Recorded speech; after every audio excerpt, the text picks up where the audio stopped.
আমি ইমাম হিসাবে এই ফতুয়া দিতেই পারি, তোমার মতো জালেমের কাছে ওই জালেম আবার 1 লক্ষ টাকা ঘুষ খাইলেও কোনো অসুবিধা হবে না। আল্লাহ আমার রব, এই রবি আমার সব। সবাই আল্লাহ আমার রব, এই রবি আমার সব। দমে দমে তনু মনে তারি অনুভব। দমে বন্ধুরা, চ্যানেলটি সাবস্ক্রাইব করুন। একটু তার কথাটা ট্রাই করে দেখি। এবার ইহুদি ঘরের ভিতরে যায়, গিয়া দরজায় করানাঘাত করে। এমন সময় যেই স্ত্রী কিছুক্ষণ পর তালাক প্রাপ্ত হবে, ওই স্ত্রী ঘরের দরজা খুলে দেয়। খুলে দেওয়ার সঙ্গে সঙ্গে স্ত্রীর চোখে, স্বামীর চোখে নজর পড়ে যায়। ওই সময় ওই ইহুদি মুসলমানদের নবীর শিখানো সালাম, আসসালামু আলাইকুম ওয়া রাহমাতুল্লাহ বলে সালাম প্রদান করে। কোন সুবহানাল্লাহ।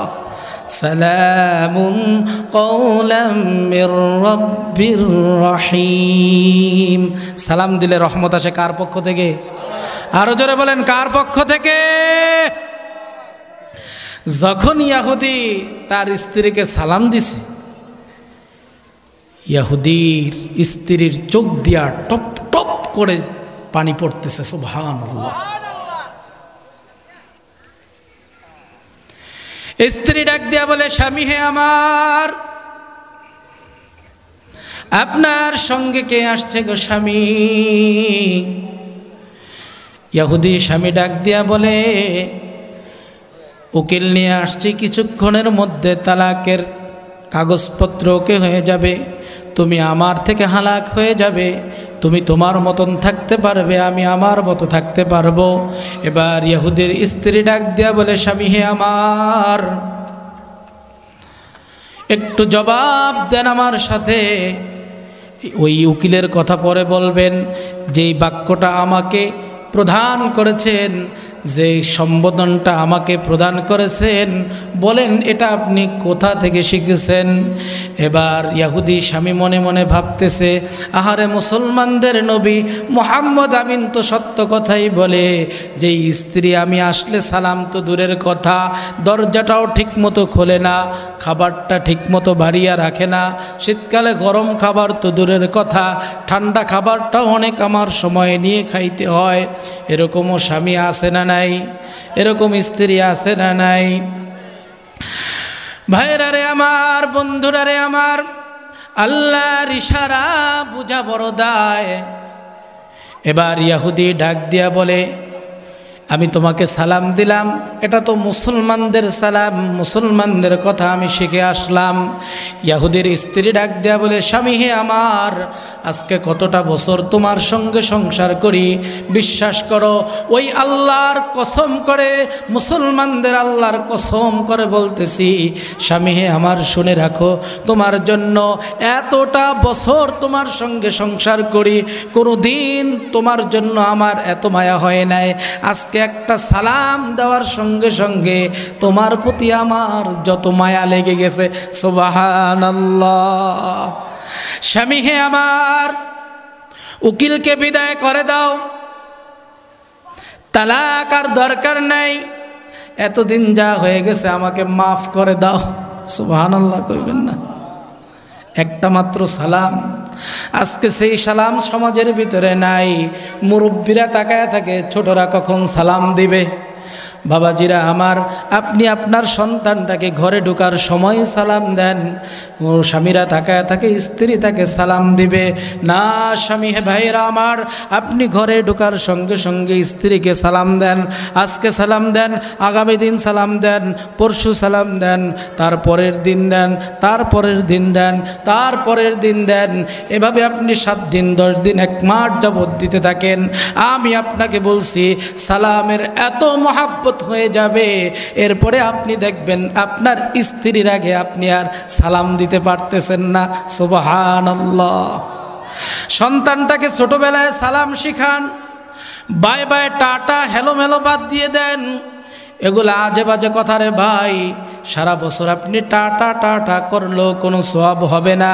একবার সালাম শিখাবেন, কিয়ামত পর্যন্ত সন্তানটা সালামই শিখবে। সুবহানাল্লাহ।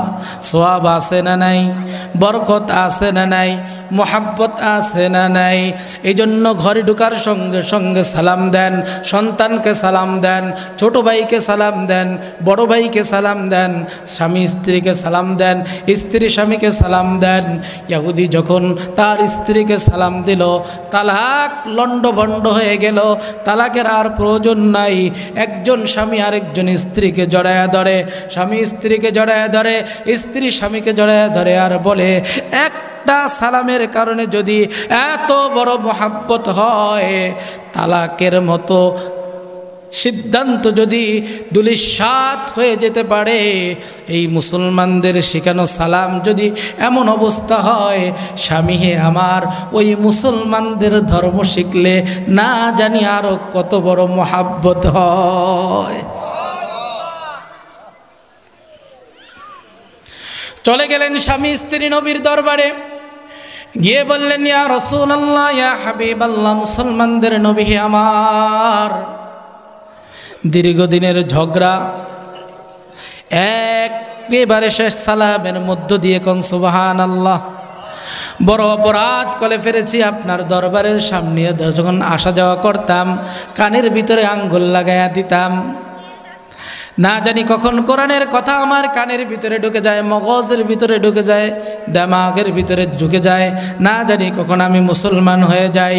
ভাইরারে আমার, বন্ধুরারে আমার, আমি এখনও অনুরোধ করি, আলহামদুলিল্লাহ প্রথম থেকে এখন পর্যন্ত অনেক মানুষ ভরপুর হয়ে গেছে, বাকি যারা আশপাশে ঘোরাফেরা করতেছো সবাই ময়দানে চলে আসো। কোন কথাটা তোমার নাজাতের জন্য ফয়সালা হয়ে যাবে তুমিও জানো না, আমিও জানি না, জানেন কে? ইহুদি ডাক দিয়া বলতেছে, নবী আমার, সব সময় আমি কানের ভিতরে আঙ্গুল লাগায়া চলতাম, কোরআনের কথা যেন আমার কানের ভিতরে না আসে, দিমাগের ভিতরে না আসে, কিন্তু স্বামী স্ত্রীর মধ্যে ঝগড়া, তালাক পর্যন্ত এই পর্যায়ে চলে গেছে। আজকে হঠাৎ করে আমার পায়ে পোকায় কামড় দেওয়ার কারণে কানের ভিতর থেকে আঙ্গুলটা আমার পায়ের নিকট চলে গেছে। এই সময় আমি এই কথা শুনলাম, সালামের মধ্য দিয়ে মোহাব্বত তৈরি হয়। ইয়া রাসূলুল্লাহ, ইয়া হাবিবাল্লাহ, একটা সালামের কারণে যদি তালাকের মতো সিদ্ধান্ত দুলিশাত হয়ে যেতে পারে, যেই ধর্মের এত গুণ, যেই ধর্মের ভিতরে এত শান্তি, ওই ধর্ম গ্রহণ করলে, ওই ধর্ম গ্রহণ করলে না জানি আরও কত শান্তি পাওয়া যায়। কোন সুবহানাল্লাহ। আবিয়াদা খাট্টা বাড়ায় দিলাম, কালেমা পড়ায় দেন, লা ইলাহা ইল্লাল্লাহু মুহাম্মাদুর রাসূলুল্লাহ সাল্লাল্লাহু আলাইহি ওয়াসাল্লাম। সালামের বরকত আছে না নাই? সালামের জন্য মোহাব্বত আছে না নাই? সালামের তাসির আছে না নাই? আজকের বয়ান জানি না গতকাল কি বয়ান হয়েছে, জানি না আগামীকালও কি বয়ান হবে। এই 3 দিনের বয়ানের ভিতরে কতটুকু আমল আপনি করতে পারবেন সেটাও আমি জানি না, কতটুকু মনে রাখতে পারবেন আমি জানি না। আমি ছোট্ট মানুষ, অনেকেরই পরিচিত আপনাদের, কারো ছেলের মতো, কারো ভাইয়ের মতো, কারো সন্তানের মতো। আমি আপনাদেরকে একটা অনুরোধ করব, সারা জিন্দিগির বয়ান যদি আপনি মনে না রাখতে পারেন, আজকের শুধু এই সালামের বয়ানটা মনে রাখবেন। পারবেন না ইনশাল্লাহ? পারবেন না ইনশাল্লাহ? কিসের বয়ানটা? জোরে বলেন, কিসের বয়ানটা? শুধুই মনে রাখবেন না বাড়িতে গিয়ে সালাম দিবেন? ইনশাল্লাহ। কে কে সালাম দিবেন হাত তোলেন, আল্লাহ কবুল করুক। লিল্লাহে তাকবীর। সালাম দিবেন তো ইনশাল্লাহ? বাচ্চাদেরকে সালাম দিবেন, বাচ্চাদেরকে সালাম দিবেন, বাচ্চাদেরকে সালাম শিখায়েন, বাচ্চাদেরকে কালেমা শিখায়েন, বাচ্চাদেরকে সালাম শিখায়েন। হাট্টিমা টিম টিম, ঘোড়ার ডিম, এইগুলা শিখায়েন না। এগুলা শিখলে ওই যে আম পাতা জোড়া জোড়া, এরপরে কি জানি অজগর, পারিও না, এটি মাদ্রাসাত পড়াই তো, এগুলা পারি না, মানি হুন্যা যেটুক হুজুর আর কি। ওরে বুবু, এই পাগলা ঘোড়া মোড়া এটি পড়ায়েন না, এটি শিখায়েন না। বুবু সরে দাঁড়াইছে, একবারে এমন যাওয়ান গেছে, আর বুবু জিন্দিগিতে ফিরা আইসবো না, কি কিছু বুঝছেন? এই জন্য এডি বাদ দিয়া পোলাপানের সালাম শিখাবেন, পারবেন ইনশাল্লাহ? ছোট্ট বাচ্চাদেরকে কালেমা শিখাবেন, সালাম শিখাবেন। প্রথমেই যখন কথা বলা শিখতে পারে, আব্বা আম্মা বলতে পারে, দাদা দাদি বলতে পারে, নানা নানি বলতে পারে, এগুলোই তো বাচ্চারা বলে। প্রথমে সালামটা শিখাবেন, কালেমাটা শিখাবেন, আলহামদুলিল্লাহ বলেন, আল্লাহ কবুল করুক। আজকের ওয়াজ বুঝেন আর না বুঝেন, এই 3 দিনের বয়ান মনে রাখতে পারেন আর না পারেন, আমার ছোট্ট একটা অনুরোধ থাকবে, সালামের বয়ানটা মনে রাখবেন অন্ততপক্ষে ঘরে যতগুলো আযাব গজব আছে এই সালামের মাধ্যমে আল্লাহ সব দূর করে দেবে। আল্লাহ কবুল করুক, বলেন আমিন। আয়াত তেলাওয়াত করেছিলাম সূরা আনফাল থেকে।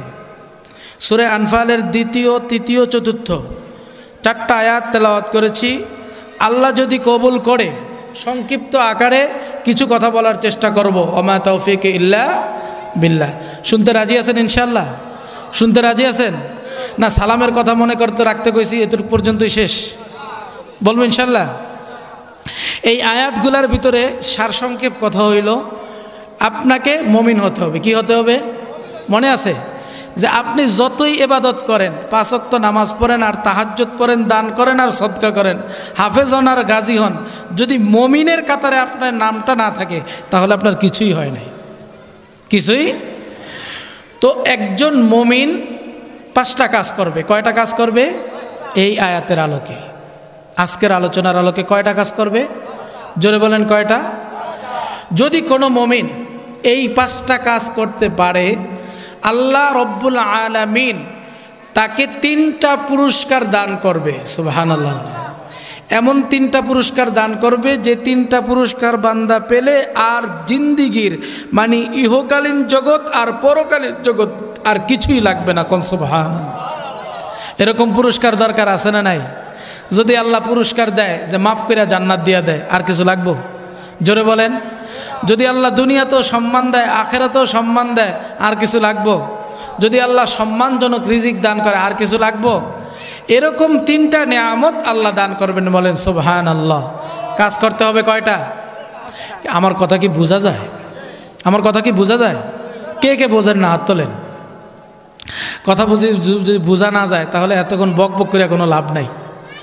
আমি তো আর গাজী আলামিন সাহেবের মতো চিল্লাচিল্লি করতে পারব না, এত বড় কণ্ঠ নাই, এত বড় গলা নাই, এত বড় বক্তাও না। আমি ছোট্ট মানুষ, ছোট্ট করেই কথা বলতেছি। আপনারা কি কথাগুলো বুঝেন? জোরে বলেন, কথাগুলো বুঝেন? তো অনেকে দিয়ে ঘুমান, কি শান্তিতে ঘুমান না কথা ভালো লাগে না দেখে ঘুমান? কোনটা? একটু জিকির করেন, লা ইলাহা إنما المؤمنون الذين إذا ذكر الله وجلت قلوبهم وإذا تليت عليهم آياته زادتهم إيمانا وعلى ربهم يتوكلون إنما المؤمنون الذين إذا ذكر الله তারাই তো প্রকৃত মুমিন হয় যখন আল্লাহর নাম স্মরণ করা হয়, কোরআনের আলোচনা করা হয়, কিয়ামতের আলোচনা করা হয়, জান্নাত জাহান্নামের আলোচনা করা হয়, আল্লাহর নামের জিকির করা হয়, আল্লাহর নামের স্মরণ করা হয়। ওয়াজিলাত কুলুবুহুম, তাদের অন্তরে কম্পন সৃষ্টি হয়ে যায়। কোন সুবহানাল্লাহ। আরও জোরে বলেন সুবহানাল্লাহ। বলেন তো কোরআনের আলোচনা শুনতেছেন, মায়া লাগে কার জন্য? আরও জোরে বলেন কার জন্য? সালামের আমল শিখছি কার জন্য? দিলের ভিতরে খুশি লাগে কি লাগে না? যদি একটা সালামের মাধ্যমে মোহাব্বত তৈরি হয়ে যায়, দিলের ভিতরে খুশি লাগে কি লাগে না? ও মুসলমান, ওয়াজিলাত কুলুবুহুম, অন্তরের ভিতরে ধাক্কা খাওয়া লাগবে। আল্লাহর নাম স্মরণ হবে। আপনি গুনাহ করতে গেছেন, এমন সময় আপনার মনে পড়ে গেছে দুনিয়ার কোনো মানুষ দেখে না, দেখে কে? আরও জোরে বলেন দেখে কে? মোহাব্বতে বলেন দেখে কে? ইমাম গাজ্জালী রহমতুল্লাহ আলাইহি বলেন, যখন মানুষ গুনাহ করে জ্বালানাটা বন্ধ করে দেয়, ঘরের দরজাটা বন্ধ করে দেয়, সব কিছু বন্ধ করে দিতে পারে, একটা দরজা বন্ধ করতে পারে না, সেই দরজাটা কার? দুনিয়ার মানুষ সে গুনাহ করতে রওনা দিছো, এই সময় তোমার আল্লাহর কথা মনে পড়ে গেছে, ওই সময় যদি তোমার অন্তরে ধাক্কা খায়, ওই সময় যদি তোমার মনে পড়ে ফাআম্মা মান খাফা মাকাম রাব্বিহি ওয়া নাহান নাফসা আনিল হাওয়া, যে আল্লাহর সামনে দাঁড়ানো লাগবে, দুনিয়ার কেউ দেখে না গুনাহ, দেখেন যিনি, তিনি আমার আল্লাহ। তিনি কে? আরো জোরে বলেন, তিনি কে? ও দুনিয়ার মানুষ, কত মানুষের জমিন লুণ্ঠন করেছো, কত মানুষের জমির ভিতরে উল্টা পাল্টা দাগ দিয়ে রাখছো, সদস্যরের জমিন জাঙ্গালিয়ার ভিতরে নিয়ে ঢুকাইয়া দিছো, 7 নং ওয়ার্ডের জমিন নিয়ে 9 নঙে ঢুকাইয়া দিছো। এমন আল্লাহওয়ালা নামাজি আছে না নাই? আসলে কি সে আল্লাহওয়ালা না বড় জালেম? আরো জোরে বলেন, আল্লাহওয়ালা না বড় জালেম? আমরা তো জালেম কইলি খালি ওই হাসিনারে বুঝি, স্বৈরাচার বললি খালি হাসিনারে বুঝি। না না মুসলমান, তুমি বড় ভাই ছোট ভাইদেরকে জমিন বুঝাইয়া দাও নাই, তোমার বাবা মারা গেছে, ছোট ভাই বোনদেরকে জমিন বুঝাইয়া দাও নাই। হাসিনা হইল 17 বছরের জালেম, তুমি হইলা বাইচা থাকুন পর্যন্ত জালেম, ঠিক না বেঠিক? তুমি স্বামী স্ত্রীর হক আদায় করো নাই, কতটা দিন বাপের বাড়ি থেকে চলে আসছে, বাবা গরিব মানুষ, মন চাইলেই তুমি খোসা দিয়া কথা কও, এরকম জালেম স্বামী আছে না নাই? শীতের দিনে তোর বাপের বাড়ি থেকে কিছু দেয় নাই, দেখ আমার ভাইয়ের বাড়ি থেকে, ভাইয়ের শ্বশুর বাড়ি থেকে কত কিছু দিছে, তোর বাপের কি তৌফিক নাই? তোর ভাইদের কি কিছু নাই? তোর ভাইরা তো বিদেশ থাকে, তোর ভাইরা তো ঢাকা ব্যবসা বাণিজ্য করে, তোগো কি এই আনতাছে গজব ডাকা ধরবো? এরকম জালেম স্বামী অন্তত পক্ষে এই এলাকায় নাই। ও মিয়া, তুমি যদি স্ত্রীকে এইভাবে খোটা দাও, তুমি যদি তোমার ভাইয়ের সম্পদ না দাও, তুমি যদি এক জায়গার দাগ আরেক জায়গায় নিয়ে ফালাও, আমি বলবো হাসিনা 17 বছরের স্বৈরাচার, তুমি হইছো বাইচা থাকুন পর্যন্ত স্বৈরাচার। কন্যা উজুবিল্লাহ। এরকম স্বৈরাচার জালেম আছে না নাই? ও দুনিয়ার মানুষ, তুমি যখন গুনাহ করতে রওনা দিছো, ওই সময় তোমার অন্তরের ভিতরে কম্পন সৃষ্টি হয়ে গেছে, আল্লাহর সামনে দাঁড়াতে হবে, এই কথাটা তোমার মনে পড়ে গেছে, ওই সময়ের ভিতরে তুমি গুনাহটা ছেড়ে দিয়েছো। সুবহানাল্লাহ। আছে না নাই? মুয়াজ্জিন হাইয়া আলাস সালাহ বলে ডাক দিয়েছে, এমন সময় তুমি মসজিদে আসবা, বাড়ি থেকে রওনা দিছো, হঠাৎ করে বন্ধু বিড়ির আড্ডায় দাওয়াত দিছে, চল বিড়িটা একটু খাই, শীতের দিন। আছে না নাই? মনে রাখবেন, বিড়ি যারা টানেন, বিড়ি যারা খান, 40 দিনের কবুল ইবাদত নষ্ট হয়ে যায়। কন্যা নাউজুবিল্লাহ। আরও জোরে বলেন নাউজুবিল্লাহ। আপনি রাগ হইল, আমার কিছু করার নাই, আপনার সাথে জাহান্নামের একটা সম্পর্ক আছে, কারণ বিড়ির সাথে সম্পর্ক আছে কার? জাহান্নামের সম্পর্ক আছে। জাহান্নামে আগুন আছে না নাই? ধোঁয়া আছে না নাই? দুর্গন্ধ আছে না নাই? বিড়ি যারা খায় বা পান করে, খায় না পান করে এটাও তো জানি না। বলেন তো, যারা পান করে বা খায় তাদের কাছ থেকে কি খুশবু ঘ্রাণ কয় না দুর্গন্ধ কয়? জোরে বলেন। দুর্গন্ধ কয়। বলেন তো, সেটায় ধোঁয়া আছে না নাই? আগুন আছে না নাই? সম্পর্কটা জাহান্নামের সাথে না জান্নাতের সাথে? এজন্য ভাইরা রে আমার, নামাজের জন্য রওনা দিয়েছো, এমন সময় বন্ধু বিড়িটা ধরায়া তোমার হাতে দিয়েছে, তোমার মন চাইছে একটা টান দেই, এমন সময় তুমি টান দিবা দিবা ভাব, হঠাৎ করে মনে পড়ছে আমার বাড়িতে আমার বিবি জানে না নামাজ পড়বো কিনা, বাবা জানে না নামাজ পড়বো কিনা, মা জানে না নামাজ পড়বো কিনা, স্বামী জানে না নামাজ পড়বো কিনা। ইমাম তো সবসময় রিয়াজ হবে, সব সময় খোঁজ খবর নেয় যে মসজিদে মুসল্লিরা ঠিক মতো আসে কিনা। এই এক তো না আসলে আমি বলবো অন্য মসজিদে নামাজ পড়ছি, এমনও সালাক মুসল্লি আছে না নাই? ইমাম সাহেব জিজ্ঞাসা করে কি ফজর সময় দিয়ে দেখি নাই, আরে হুজুর ওই মসজিদে পড়ছিলাম। এরকম লোক আছে না? ভাইরারে আমার, বন্ধুরারে আমার, এমন সময় তোমার আল্লাহর কথা মনে পড়ছে, অন্তরের ভিতরে কম্পন সৃষ্টি হয়ে গেছে। দুনিয়ার কেউ দেখে না, ইমাম দেখে না, বাবা দেখে না, মা দেখে না, দেখেন কে? ওই সময় তুমি বিড়িটা বাদ দিয়া দিলা, দোকানে আড্ডায় বসা বাদ দিয়া দিলা, মসজিদে নামাজের জন্য চলে গেলা। এটাকেই বলে আল্লাহর ভয়। আল্লাহর নাম তোমার স্মরণ আসছে, অন্তরের ভিতরে কম্পন সৃষ্টি হয়ে গেছে। সুবহানাল্লাহ। যদি এরকম গুনাহের সময় আল্লাহর নাম স্মরণ আসে, যে কোনো সময় আল্লাহর নাম স্মরণ আসে, ভালো কাজের সময়, খারাপ কাজের সময় আল্লাহর নাম স্মরণ আসলো, আর এই সময় অন্তরে কম্পন সৃষ্টি হয়ে গেল, যদি এতটুকু মনের ভিতরে হয়, তাহলেই তুমি মুমিন। কোন সুবহানাল্লাহ। তাহলে মুমিনের 1 নম্বর কাজ কি? যখনই আল্লাহর নাম স্মরণ হবে তখনই দিলের ভিতরে কম্পন সৃষ্টি হবে। সুবহানাল্লাহ। মুমিনের কাজ কয়টা? জোরে বলেন কয়টা? সময় কম, এই জন্য ছোট করে কইতেছি। মুমিনের কাজ কয়টা? বলছি কয়টা? বলছি 5টা। কয়টা? 1টা। কি কাজ? একটা কি কাজ? যখনই আল্লাহর নাম স্মরণ হবে তখনই দিলের ভিতরে কম্পন সৃষ্টি হবে। হ্যাঁ, মাশাআল্লাহ, ভালোই তো ওয়াজ পারেন আপনি। তো মরহুম হাফিজ ইদ্রিস শাহ হুজুরের ভক্ত আছিলেন না? সুবহানাল্লাহ।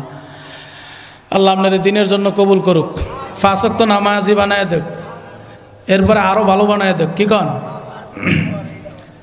হ্যাঁ, ঠিক আছে, আল্লাহ কবুল করুক। তাহলে 1 নম্বর কাজ কি? যখনই আল্লাহর নাম স্মরণ হবে দিলের ভিতরে কি হবে? কম্পন সৃষ্টি হবে। অন্যায় করলে আখেরাতের ভয়ের কথা মনে পড়বে, অন্যায় না করলে আল্লাহর নাম মনে পড়লে জান্নাতের কথা মনে পড়বে। সুবহানাল্লাহ।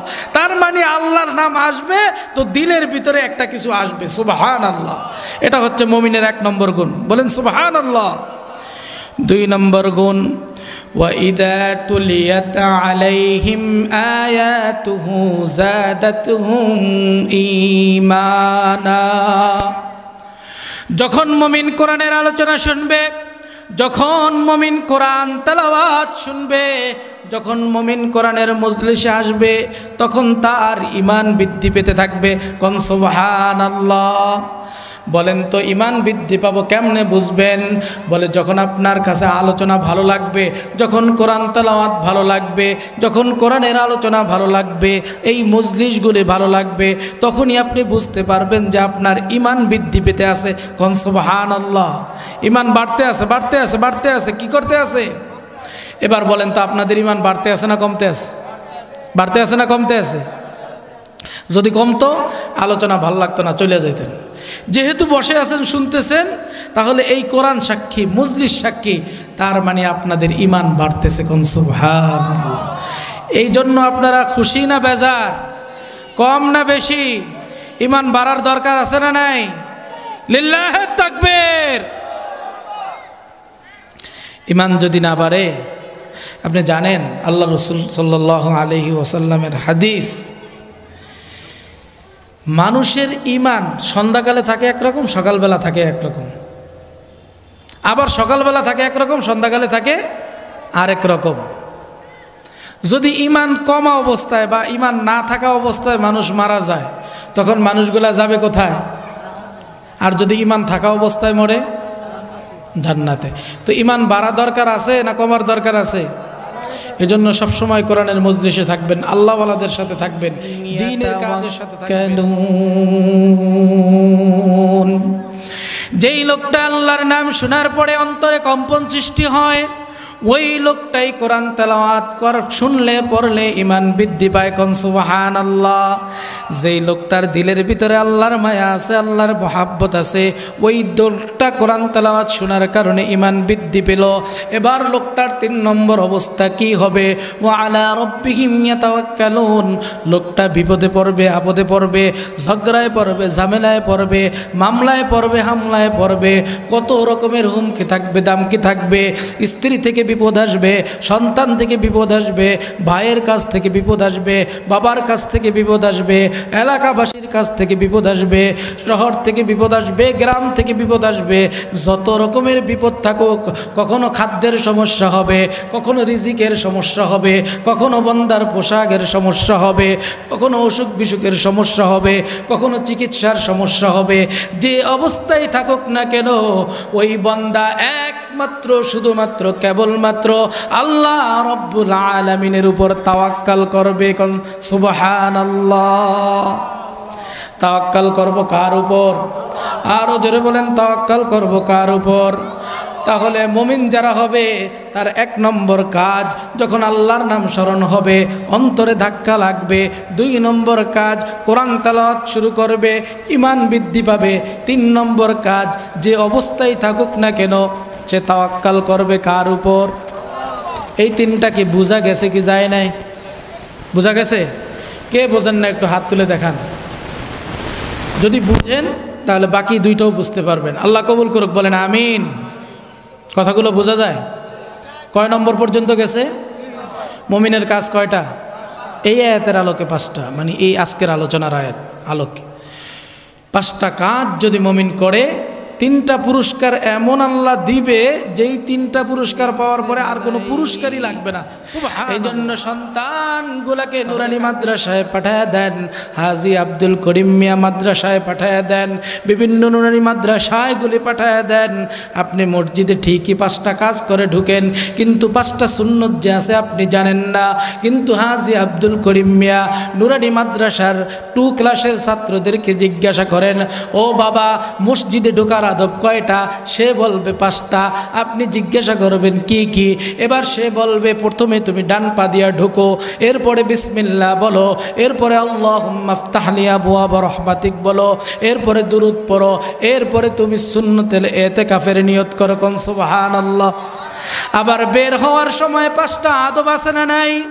বলে বাম পা দিয়া বের হও, ডান পা দিয়া জুতা পাও দাও, এরপরে তুমি বিসমিল্লাহ পড়ো, এরপরে আল্লাহুম্মা ইন্নী আসআলুকা মিন ফাদলিক পড়ো, দোয়াটা পড়ো, এরপরে দুরূদ পড়তে পড়তে বাড়ি যাও। কোন সুবহানাল্লাহ। 5টা আদব আছে না নাই? আপনারা সবাই পারেন কি না? পারেন না? পারেন না, আমি জানি পারেন না, কিন্তু পালন করেন। বলতে পারেন না এটা যে মসজিদে ঢোকার 5টা আদব, এটা যে 5টা সুন্নত, এটা যে নবীর একটা তরিকা, এই জিনিসটা আপনাদের জানা নাই। ও দুনিয়ার মানুষ, মসজিদে ঢোকার সময় 5টা আদব তুমি পালন করলা। এবার যখন তুমি নামাজ পড়বা, নামাজের ভিতরে ফরজ কয়টা? কয়টা ফরজ? আহা, হাজী আব্দুল করিম মিয়া এই নুরানি মাদ্রাসার একটা ছাত্রকে থাকলে জিজ্ঞাসা করেন, ও দাঁড়ায়া বলে দিবে যে নামাজের বাহিরে ভিতরে 13 ফরজ। সুবহানাল্লাহ। আরো জোরে বলেন সুবহানাল্লাহ। ওই যে ওনার পাশে ছোট্ট একটা বাচ্চা বসে রয়েছে, আমার মাদ্রাসায় পড়ে, জিজ্ঞাসা করেন, ও দাঁড়ায় বলে দিতে পারবে যে নামাজের বাহিরে ভিতরে কয় ফরজ? আপনারা জানেন তো? জিজ্ঞাসা করছি, বলতে পারেন না কেন? আপনি মসজিদে প্রবেশ করলেন 5টা সুন্নত দিয়া, এবার আপনি নামাজের ফরজগুলো আদায় করতেছেন, তাকবীরে তাহরিমা সুন্দরভাবে আদায় করতেছেন, দাঁড়ায়া নামাজ পড়তেছেন, কেরাত পড়তেছেন, রুকু করতেছেন, সেজদা করতেছেন, শেষ বৈঠকে আপনি আছেন। এত সুন্দর করে আপনি নামাজের নিয়ম কানুনগুলি পালন করলেন, কাকে রাজি খুশি করার জন্য? আরো জোরে করে বলেন, কাকে রাজি খুশি করার জন্য? ও দুনিয়ার মানুষ, মসজিদে আপনি ডান পা দিয়া প্রবেশ করেন যেন আল্লাহ খুশি হয়, মসজিদে আপনি বিসমিল্লাহ বলে প্রবেশ করেন যেন আল্লাহ খুশি হয়, মসজিদে আপনি আল্লাহুম্মা আফতাহলি বলেন, আবওয়াবা রাহমাতিক বলেন যেন আল্লাহ খুশি হয়, মসজিদে আপনি তাকবীরে তাহরিমা বাদের আল্লাহ খুশি হয়।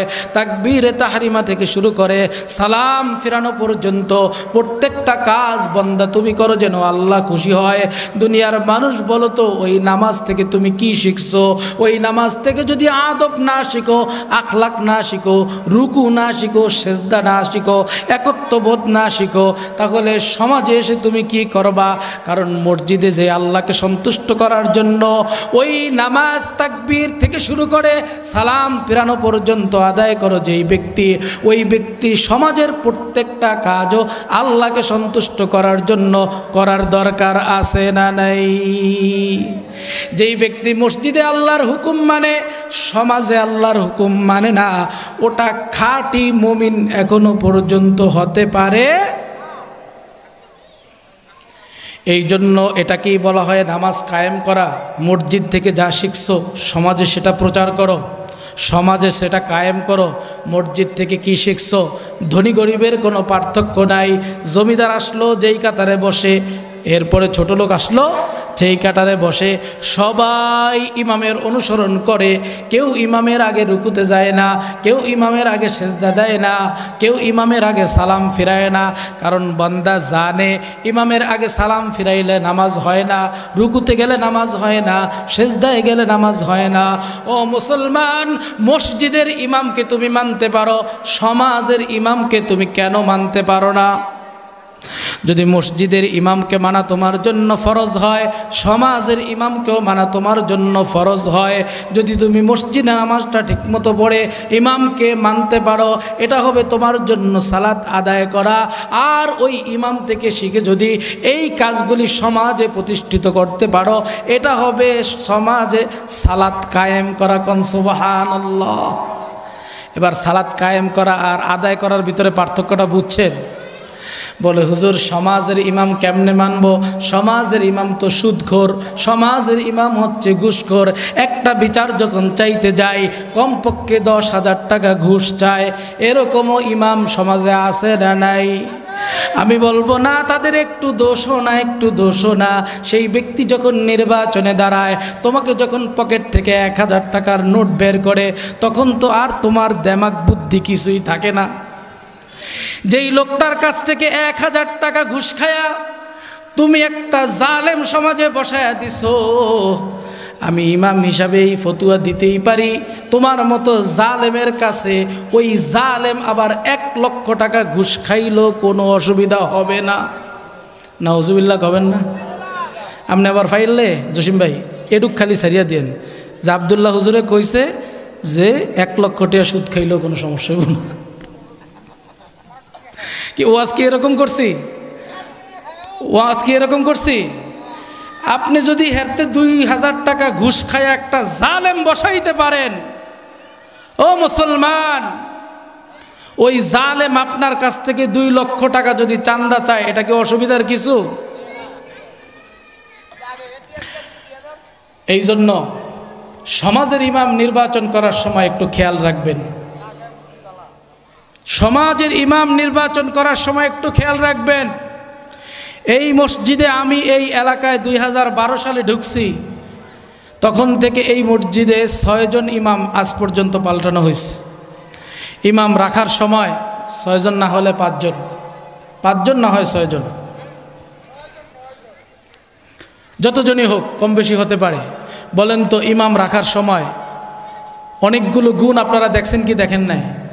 কেরাত ভালো লাগবে, নামাজ পড়ানো ভালো লাগবে, পাগড়ি ভালো লাগবে, রুমাল ভালো লাগবে, আমল আখলাক ভালো লাগবে, বিয়া করছে কিনা, বউ সুন্দরী কিনা, এইটাও দেখা লাগবে।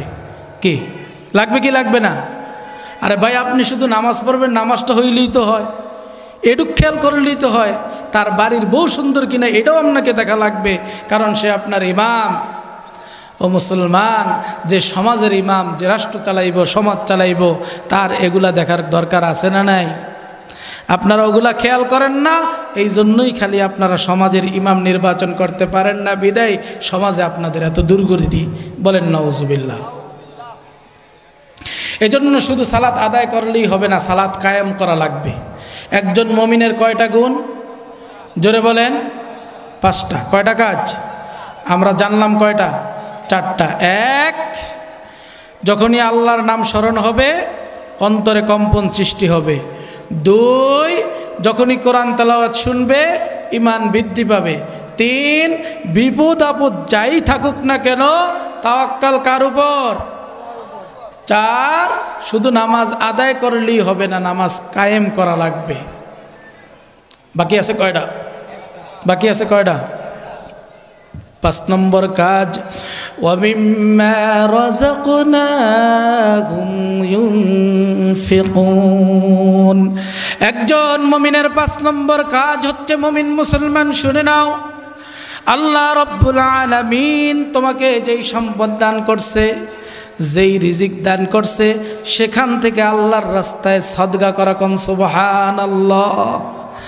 আজকে মানুষ বাড়ি কামাই করতে অসুবিধা হয় না, টাকা কামাই করতে অসুবিধা হয় না, নিজের বাড়িটা 4 তলা 5 তলা করতে অসুবিধা হয় না, কিন্তু মসজিদে একটা ঠাই লাগাইতে মানুষের অনেক অসুবিধা হয়।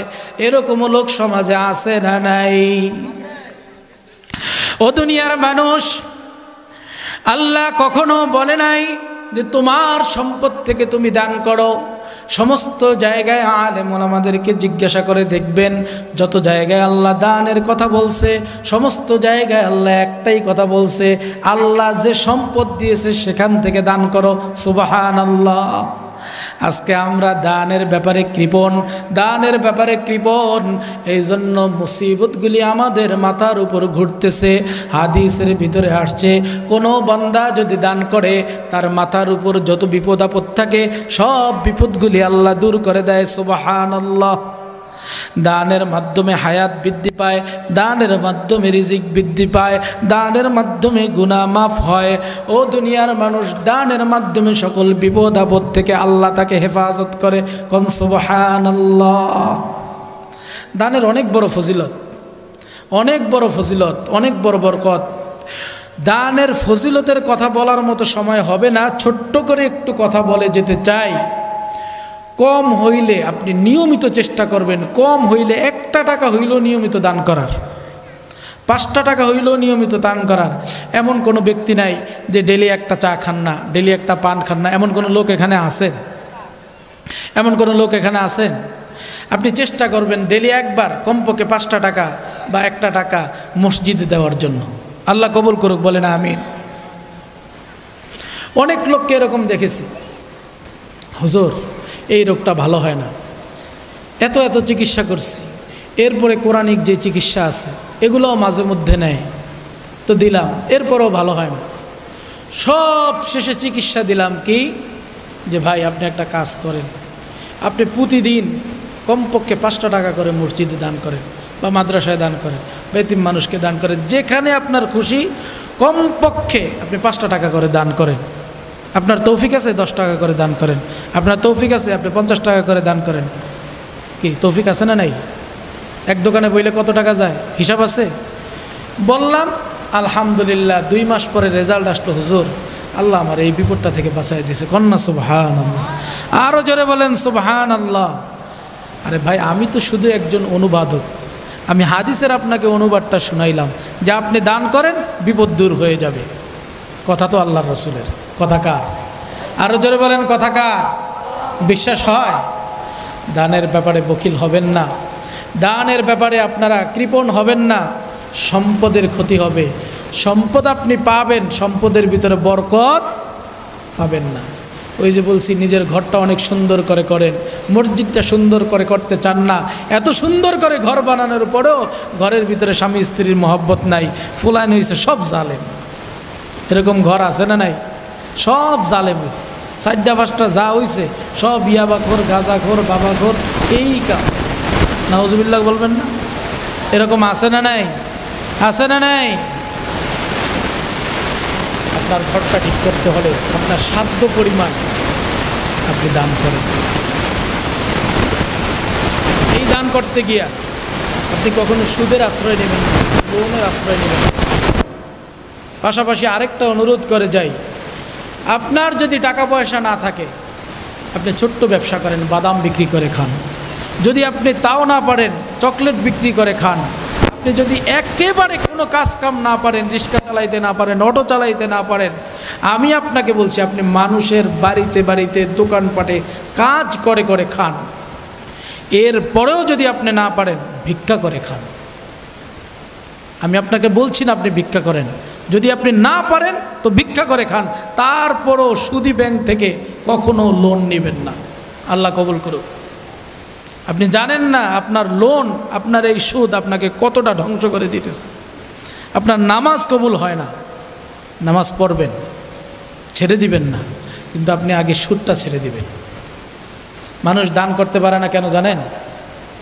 মানুষ যেই পরিমাণ সম্পদ কামাই করে ওই পরিমাণ কি দান সদকা করে? কেন পারে না জানেন? একটাই কারণে পারে না, হালাল যা কামাই করে তার সাথে হারামটা মিশ্রিত করে।